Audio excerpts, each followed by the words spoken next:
Mr. Aiden ya yang sudah bergabung, kemudian siapa lagi? Selamat datang ya. Ini di Texas mestinya sudah jam 11 malam ya. Mr. Aiden hadir Mbah, monggo. Ini kalau mau istirahat boleh ya Mr. Aiden ya, karena di sana ini udah hampir tengah malam ya. Istirahat supaya besok bisa beraktif bekerja kembali ya. Selamat datang, monggo silakan. Apabila ada hal-hal yang ingin ditanyakan ya, boleh langsung saja diketik di kolom komentar, nanti akan Mbah Wira jawab. Ada Mas Umar ya, Mbah mau tanya khodam misalkan sebelumnya offering pakai dupa gaharu, tiba-tiba pakai doa, apakah bisa? Jawabannya ditanyakan kepada khodamnya. Kenapa? Karena tiap-tiap khodam itu punya keinginannya masing-masing.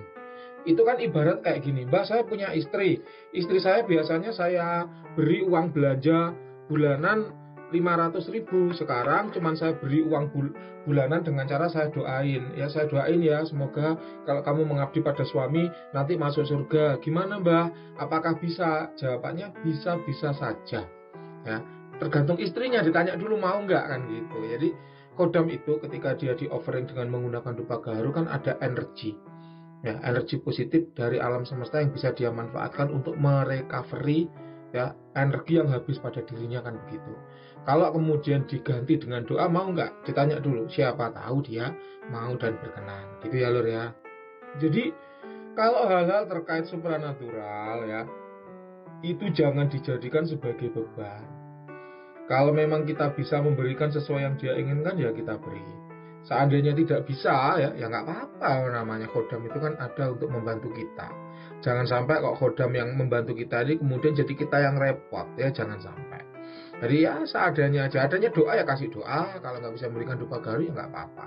Tapi kalau Mbah Wira lebih suka menyampaikannya begini ya, wahai khodamku gitu kan, uangku habis nih untuk membelikan kamu gaharu gitu ya, maka bantu aku ya supaya kerezekianku lancar sehingga aku bisa tetap memberikanmu dupa gaharu. Kalau Mbah Wira sukanya begitu kan. Kemudian apa nih? Nasihatnya Bang buat Adel, apa yang Abang lihat? Adel, nama lengkapnya Adel siapa nih? Adelia atau siapa ya? Silakan tulis nama lengkap kemudian pertanyaannya ya. Kemudian ada pertanyaan lagi. Assalamualaikum Bang, mau tanya apa saya punya khodam. Kalau ingin dicek punya khodam apa enggak, tolong ya ketik nama lengkap kemudian baru pertanyaannya ya. Nama lengkap kemudian pertanyaannya apa, biar Mbak Wira bisa mengecek ya.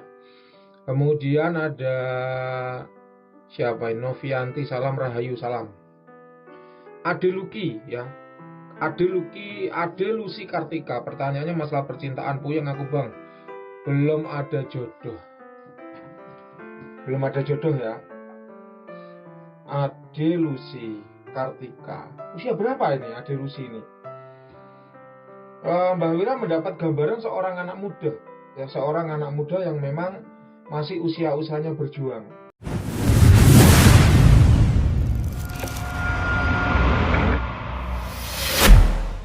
Kalau memang Anda mengalami kesulitan masalah perjodohan, coba usaha nyatanya yang ditingkatkan. Jadi ada nilai kelayakan yang memang Anda belum layak apabila ketemu jodohnya sekarang.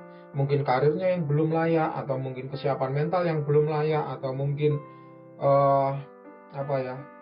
kematangan atau kedewasaan mental yang belum layak, sehingga memang belum dipertemukan dengan jodohnya sekarang.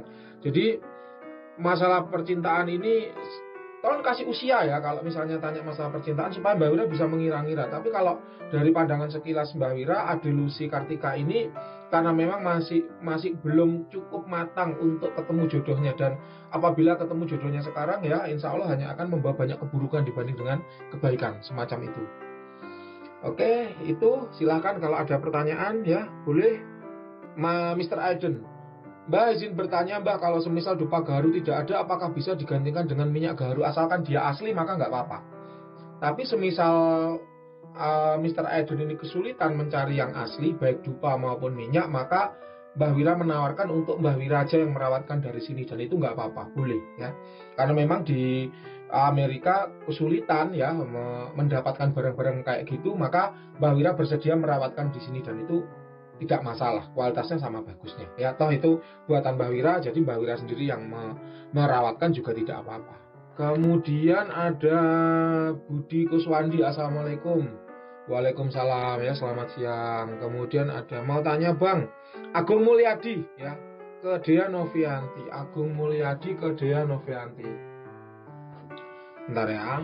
Agung Mulyadi ke Dea Novianti ya, Agung Mulyadi ke Dea. Ini kayaknya perlu penerawangan lebih rinci ya, tapi berbayar ya, nanti silakan WA. Tapi ini berbayar ya, Agung Novianti dan Dea. Kalau menurut Mbah Wira oke-oke aja sih, selama ini bagus-bagus aja, tidak ada masalah ya. Selama Agung ini berjuang dengan sungguh-sungguh, maka Dea siapa tadi? Dea Novianti itu, ini yang agak sulit dianya ya. Jadi selama Agung memang bertahan sabar memperjuangkan, maka insya Allah bisa kayak gitu ya. Adam Prakoso, menurut Mbah Wira untuk kedepannya saya harus berbuat apa? Wah, ini kok jadi masa depan ya. Mbah Wira tidak melayani ya kayak gitu ya. Nah, ini Mas Adam Prakoso ini salah orang ini ya. Mbah Wira tidak melayani untuk ke depan, terawangan ke depan harus bagaimana ya. Udah 35 Bang, anak muda, ciri-cirinya. Ciri-ciri apa? Ini yang ditanyakan ciri-ciri apa ini? Bulan-bulan depan Mbah Wira dapat kerja nggak? Bang, bulan depan Mira dapat kerja nggak? Wah, kalau kayak gitu Mbah Wira nggak bisa ya. Itu udah masuk terawangan masa depan ya. Nggak bisa yang seperti itu.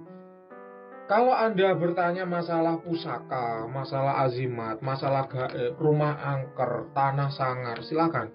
Tapi kalau masalah terawangan masa depan, Mbah Wira tidak melayani ya. Mbah Wira tidak melayani masalah terawangan masa depan. Anda salah orang kayaknya ya kalau tanya terawangan masa depan ya. Kemudian ada Mas Putra ya, salam kenal. Oke. Ada Galih, assalamualaikum Mbah. Galih Praditya. Galih Praditya, kerezekiannya gimana? Mohon maaf, untuk Mas Galih ini kerezekiannya menengah ke bawah ya, low end, middle low end. Kenapa? Karena memang kurangnya wawasan, pengetahuan, serta koneksi. Ya itu kalau menurut Mbah Wira.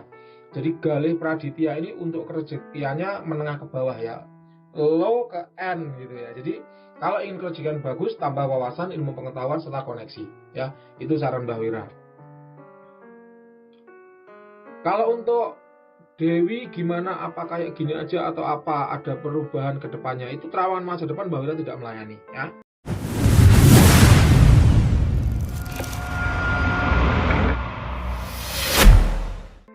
Terawangan masa depan Mbah Wira tidak melayani.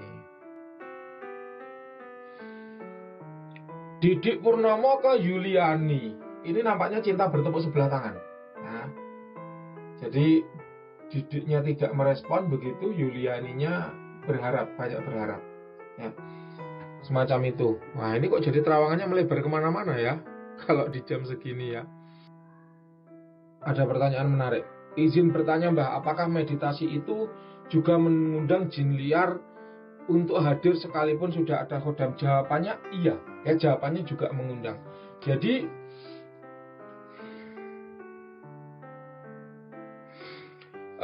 ketika kita meditasi itu kan kita mengakses energi alam semesta ya, meskipun itu tergantung pada niatnya apa dulu kan gitu. Tapi seringkali ketika kita meditasi dalam kondisi hening ya, kita itu sengaja atau tidak maka akan mengakses ke alam semesta. Nah, ketika kita mengakses energi alam semesta itulah ya, di tubuh kita yang penuh dengan energi itu akan mengundang makhluk halus untuk penasaran.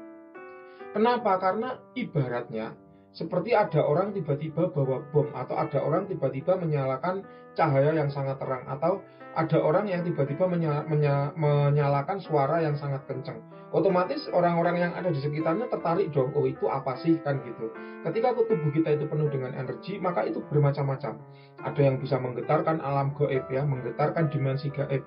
Ada yang bercahaya, ada yang bersuara sangat keras, ada yang mengeluarkan wangi yang sangat harum. Itu berbeda-beda antara satu orang dengan orang yang lain. Dan ketika itu terjadi, maka makhluk halus yang ada di sekitar itu akan mendekat. Khodam yang kita miliki sifatnya adalah membentengi kita atau melindungi kita dari kalau ada yang mau menyerang. Misalnya jin itu merasa terganggu dengan cahaya kita, dia mau menyerang. Nah, itu khodam melindungi. Atau misalnya kita mengeluarkan bau yang sangat harum sehingga jin itu tertarik untuk menempel ke diri kita. Nah, itu khodam melindungi. Atau kita mengeluarkan energi yang sangat besar sehingga menggetarkan dimensi dari alam gaib. Kemudian jin-jin liar yang alamnya atau dimensinya bergetar, tidak terima, tidak suka dengan getaran yang kita timbulkan, dia mau menyerang kita, baru kita dilindungi oleh kodam yang kita miliki. Jadi pada saat meditasi itu sendiri sebenarnya banyak hal terjadi. Cuman karena kitanya tidak peka ya terhadap fenomena-fenomena gaib, akhirnya kita merasanya hanya seperti kita duduk diam. Padahal andai kata kita tahu begitu ya, bahwa fenomena gaib di sekitar kita itu banyak sekali, maka kita akan terkagum-kagum dengan kodam. Oh, ternyata kodam saya itu jungkir balik melindungi diri saya itu sampai seperti ini loh, kayak gitu ya. Itu Mr. Aiden ya. Jadi jawabannya ya.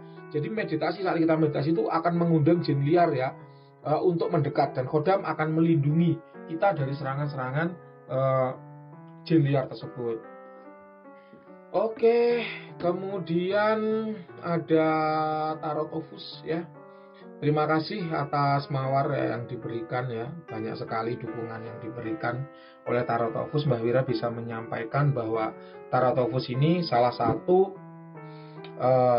jasa tarot reading yang akurat kalau untuk masalah percintaan ya. Itu ada tuh di kolom komentar. Jadi ada Mamas Fikih, kemudian ada Tarisa Nadia, kemudian ada siapa, Mei Rizka, kemudian Umar Ibrahim ya, Tiwi Dwi Kristanti, Kak Adam Prakoso bagaimana, kemudian Ani Yuliani. Ini Anda bisa tanya masalah percintaan ke itu Tarotofus ya.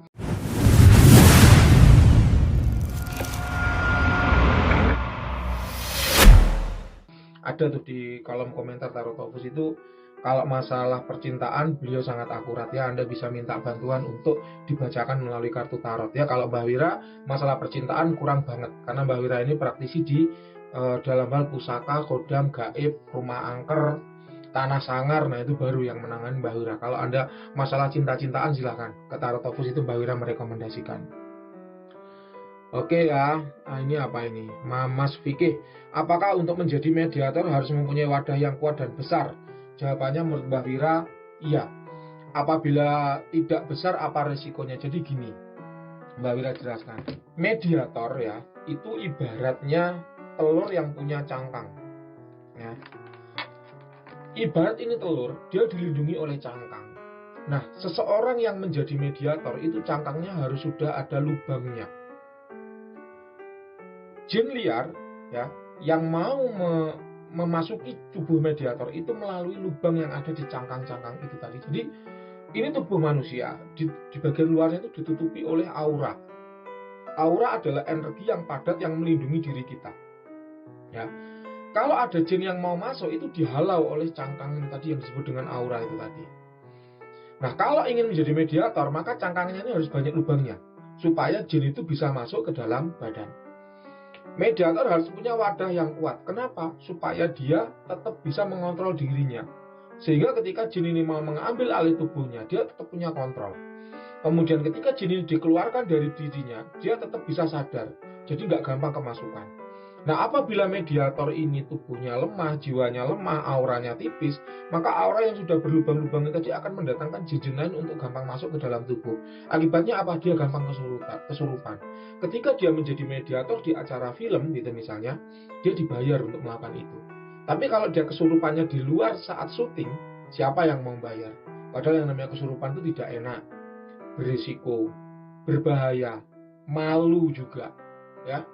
Di kesehatan dampaknya gampang linglung. Nah, siapa yang mau seperti itu tanpa dibayar? Jadi, kalau menurut Mbak Wira, seorang mediator harusnya kuat secara jiwa dan raga. Apabila tidak kuat, wah bahayanya besar menanti. Gitu ya. Oke. Silakan ya kalau misalnya ada, wah siapa ini? Gareng Petruk Ki Semar. Halo kakek. Waduh, kakek pelanggaran ini. Saya bukan kakek Anda ya, saya bukan suami dari nenek Anda ya. Oke ya. Silakan kalau ada masalah, tanya masalah percintaan ya. Ini Mbak Wira merekomendasikan ada Tarotofus di situ. Silakan ya, Anda bisa bertanya-tanya kalau masalah cinta, karir, asmara, masa depan. Si A cinta nggak sama saya, si B cinta nggak sama saya, gimana saya ada peluang nggak kalau dekat dengan dia? Mbak Wira merekomendasikan Tarotofus ya, untuk dibaca melalui tarot. Kalau Mbak Wira sendiri tidak mengurusi masalah percintaan ya. Mbak Wira ini spesialisnya di kerezekian ya. Termasuk apabila seorang ingin lancar bisnisnya, kemudian pagaran tempat usaha, nah itu baru Mbak Wira akan menanganinya kayak gitu.